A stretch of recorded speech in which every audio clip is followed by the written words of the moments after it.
কিন্তু এই টিমে আরও কিছু পুলিশ সদস্য ছিল যাদের হাতে চাইনিজ রাইফেল। এদের দেখা যায় তাজা বুলেট রাইফেলে লোড করতে। ঊর্ধ্বতন সেই কর্মকর্তা নির্দেশ দিচ্ছিলেন শিক্ষার্থীদের উপর গুলি চালাতে।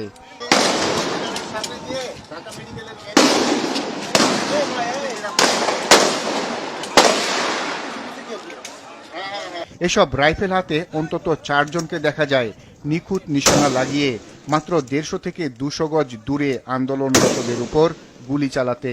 বন্দুকের গুলি শেষ হলে আবারও লোড করে ম্যাগজিনের পর ম্যাগজিনের গুলি চলে শিক্ষার্থীদের উপর।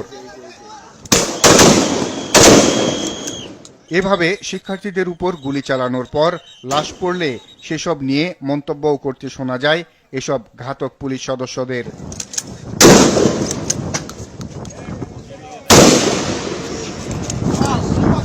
গুলিতে লুটিয়ে পড়া ছাত্র জনতাকে ধরাধরি করে হাসপাতালের দিকে নিতে দেখা যায়।